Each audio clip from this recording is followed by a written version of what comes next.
Northport, K-8, Too Good for Drugs, 5th grade, Lesson 8, System Malfunction, Effects of Alcohol Use. Hi, guys. I know it's been a long time since we've seen each other. I hope you and your families are doing really well and staying safe. I miss all of you terribly. I can't wait for us to be able to see each other again, to smile, to high five. Meanwhile, we're going to try and do some lessons online. Some activities will be involved in each lesson. We still have lessons 8, 9, and 10 to go from where we left off when we were in school. Please do the activities at home for practice. Let's get started. The last time we were together, we discussed 9 peer pressure refusal strategies. See if you can identify them in the following situations. Hey, let's skip school today. I don't skip school. Don't be a baby. I don't skip school. Come on, we won't get caught. I don't skip school. Which strategy, guys? Look at the picture. There's a clue. Right, the broken record strategy. That's when we repeat ourselves over and over again until our peer pressure becomes annoying. Hey, let's leave Jamie out of the game today. I don't like him. Sue just walks away from Al. Which strategy? You got it. Walk away. When you're being peer pressured, you need to walk away within 15 to 20 seconds from the peer pressure. Remember, the longer you stay, the better chance that person has of talking you into what it is that you don't want to do to begin with. Joel has $5 in his backpack side pocket. I'll get his attention and you take it. Sue ignored what Al was saying. The ignore strategy. Remember, peer pressures only have so much time to get done what it is they want done. So when it comes to the broken record or the ignore strategy, they run out of patience. I dare you to go past the no trespassing sign onto his property. That's illegal. I could get into big trouble for that. State the facts. Remember, for every time we do something wrong or make a bad decision, there are negative consequences. We want to make sure we know what they are. Lie to Sarah and tell her you don't have any money for lunch. See if she'll give you some money. No way. The simple say no strategy. Please remember, when you're saying no, stand straight, look the person in the eye, and your voice must be firm and confident. Come to the park with me. You don't need your parents' permission. I can't. I have too much homework and too many chores to do. Make an excuse. Sometimes when you say an excuse, it's true. Sometimes it's not. Remember, we're not promoting lying, just the ability to get yourself out of a situation that could get you into trouble. Let's hang out in the bathroom instead of going back to class right away. I have a better idea. Let's get back to class so we can get a good report card. A better idea. Remember, when you suggest a better idea, it's an idea that's healthy and positive. I told you to come to the party Saturday, but you never showed. Well, as you can see, Sue is nowhere to be found. So obviously this is the steer clear. Remember, when you know that there are times that you could be bullied or peer pressured or put into a situation that's uncomfortable, just simply steer clear of it if you can. If you are my friend, you'll do my homework for me. If you were my friend, you wouldn't ask me to do something I don't want to do. Could get me in trouble and is wrong. That's right, my favorite, the reverse the pressure. If someone's asking you to do something wrong, ask them why. Trust me, they're never going to have a good reason. There's never a good reason to do something that's wrong. So having reviewed the 9 peer pressure refusal strategies that we've practiced over the years and in an earlier part of this year, let's move on to what today's lesson is about, but it includes using these strategies. Alcohol. Today we are going to talk about a drug you might get pressured to use. A drug changes the way your body and brain feel and how it reacts. We are talking about alcohol. It is illegal for anyone under 21 years of age to purchase or use alcohol. The younger you are, the more harm any drug can cause to your body or brain. Remember, it takes a long time for the body and the brain to grow to full maturity. Actually, your brain won't finish developing until 21 to 24 years of age. And the less developed the body part is, the more susceptible it is to addiction and to drug use and to the negative effects of a drug. There are 3 types of alcohol: beer, wine, and liquor. And for each of those types, there are many varieties, many different kinds of beers, wines, liquors. Alcohol, if not used properly, can cause harm to the body and brain. If you are not 21 years of age, then alcohol can cause even more harm to the body and brain. The brain is our main control center. Let's look at some of its parts and what they do. This picture is from our workbook, guys, and I know it may be a little bit difficult to read, so I'm going to go through it. First, we're looking at the frontal lobe. It controls the functions such as decision-making and judgment. This is the absolute last part of our brain to develop, and once again, it does not finish developing until 21 to 24 years of age.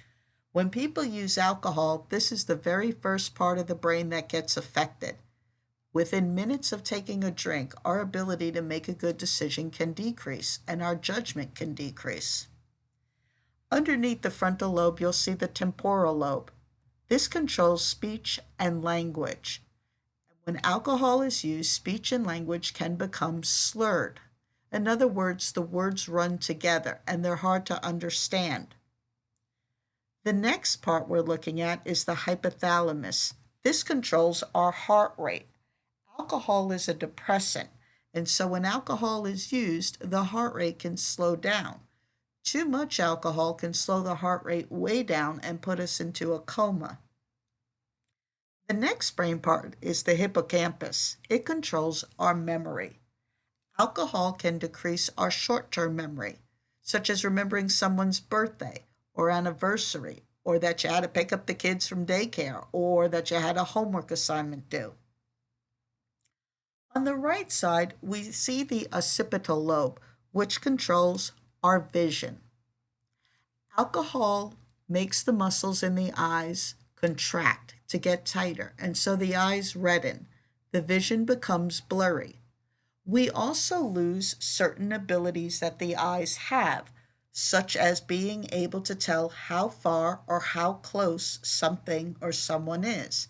That's depth perception. We also use what is called peripheral vision. That's when we look out the side of our eyes. Try it right now. Look straight ahead from wherever you are, but notice what you can see from the side of your eyes. That peripheral vision helps us to walk from the door to the desk and sit down in class without falling over or stumbling over. We need depth perception and peripheral vision to simply move and not fall. When we drink too much alcohol, both of these abilities decrease.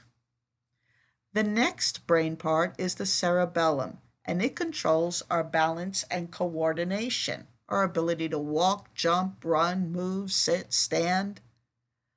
Too much alcohol takes away from our ability to balance our bodies and to control our coordination, and so we may stumble or fall. The last part we're looking at is the brainstem, and this controls our breathing.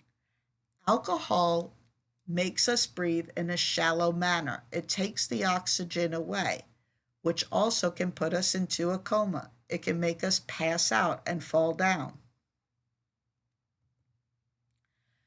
We're going to do a little activity together. If we were in class, we would be doing it a little differently. You would draw a line from the numbers on the left to the correct answer on the right. I'm simply going to put numbers in the circles to help you out. Now, this would be a good time to go ahead and pause the video and try and match everything up on a piece of paper. For time purposes, I'm going to go ahead and tell you the answers. The hippocampus. Alcohol use can cause memory loss and affect a person's ability to learn. Remember, you can always go back to the previous slide to help you with these. 2. The temporal lobe. Alcohol use can impair a person's ability to speak clearly, causing slurred speech. 3. The frontal lobe. Alcohol use can impair a person's ability to think clearly and make good decisions. 4. The cerebellum. Alcohol use can slow down a person's reflexes, causing a loss of balance and coordination. Remember, shouldn't be driving a car, shouldn't be working any kind of machinery, maybe even climbing or going down a set of steps when you've had too much alcohol. You can easily fall or hurt yourself in any of these situations and more. 5. The brainstem. Alcohol use can slow down a person's breathing, causing them to pass out. This is very dangerous. If there's not someone around to call an ambulance or get you to a hospital, you can die. 6. The occipital lobe. Alcohol use can impair a person's ability to see clearly, causing blurred vision. And 7. The hypothalamus. Alcohol use can slow down a person's heart rate, causing exhaustion. Alcohol, when used properly as an adult 21 or older, can be fine. So if mom's having a glass of wine or dad's having a beer and they're at home, chances are everything's okay. That's called responsible drinking. However, there's also irresponsible drinking, when people aren't addicted to alcohol, but for some reason they have used too much. This can often happen at a wedding, a barbecue, Super Bowl day. Because they're being irresponsible and drinking way too much, any of these things can happen to the brain or body and affect themselves as well as others. An alcoholic is someone who is addicted to alcohol physically. Their body has become used to having the drug in it, and so the brain thinks that it must have it, and so does the body. Here's another activity. Once again, I would like you to pause the video, answer the questions, and then you can come back and I'm giving you some of the answers. Students often have false ideas about what drinking alcohol will do for them.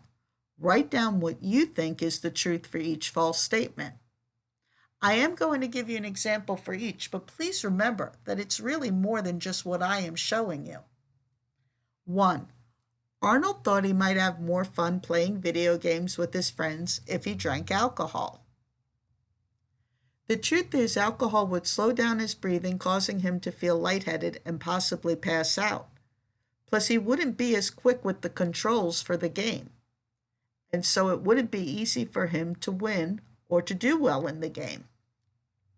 He might not even remember what it is he's supposed to do, or which control button he should push or use. 2. Polly thought she might look smarter playing the board game if she drank alcohol. The truth is, alcohol would interfere with her ability to keep up with the game or remember whose turn it is. It's no different than the video game. All of the same body parts will be affected.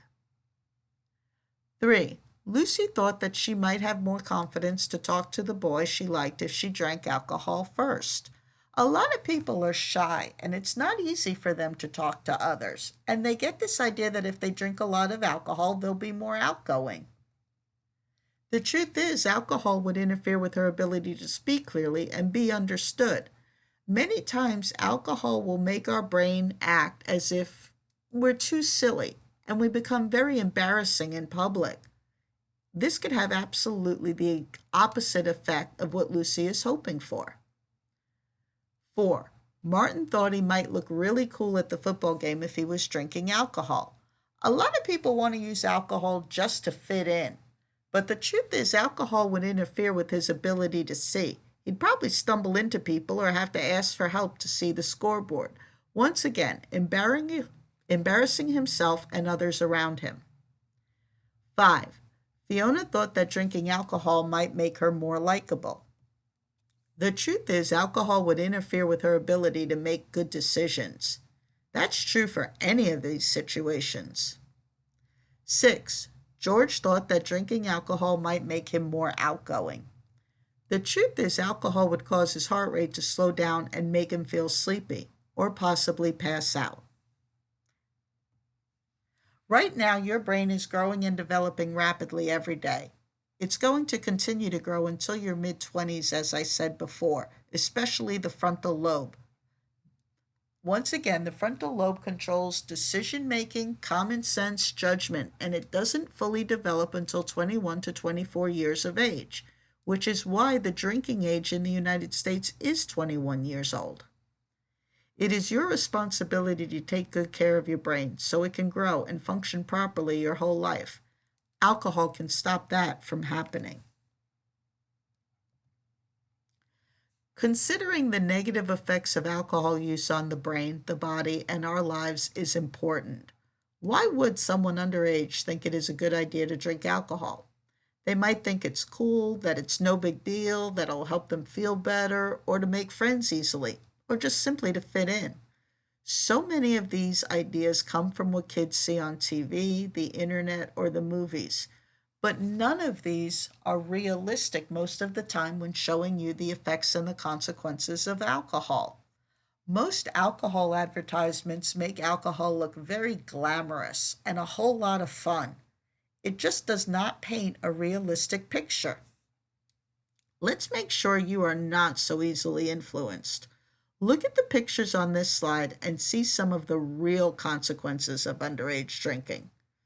First of all, alcohol is not going to help anyone to make good grades. Remember, your memory decreases, you can feel sleepy, no energy.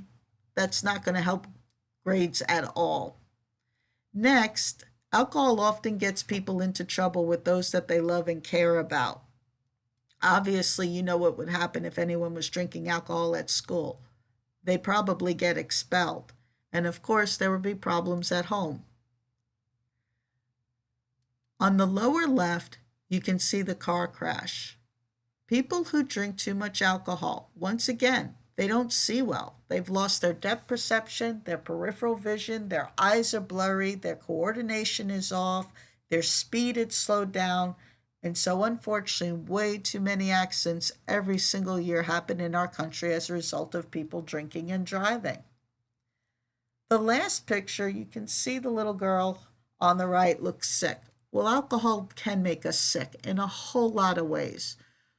In the short term, it could make us throw up. It could make us feel like we have cotton mouth, a very dry mouth, as if there's cotton in there. It can give us headaches. It can cause us to fall and hurt ourselves. In the long term, alcohol can cause lots of heart diseases, liver diseases, all types of problems, ulcers, which are holes in our stomach. Alcohol and the liver are arch enemies. Kind of think of it like a Pac-Man game. Too much alcohol likes to eat away at the liver. And the main purpose of our liver is to filter out poisons and germs that we take in every single day from touching things and eating things and drinking things and then having our fingers go towards our mouth. Without our liver, we would not be able to survive. We would be poisoned to death. And as I said, alcohol loves to eat away at the liver. This is the last activity. Once again, just pause the video. Go ahead and do it. I'm not going to give you any examples on this one because, frankly, you are the one who knows your dreams. The activity is that alcohol use interferes with the normal development of your brain and body and your ability to reach your goals. I want you to make a list of how using alcohol can affect each of the following areas of your life and interfere with your goals: home, school, friends, activities you enjoy, such as video games, sports, dance, and yourself. How using too much alcohol can affect your self-esteem, your self-confidence, what you think of yourself. please make sure you're doing the activities in this lesson. It's very important for you to tell yourself why you need to treat your brain and your body in the best way possible. And that means avoiding drugs like alcohol. Hope to see you for lesson 9. Actually, I hope to see you in the classroom for lesson 9. If not, please make sure you're following these lessons online. Take care of yourself. Talk to you soon. Bye.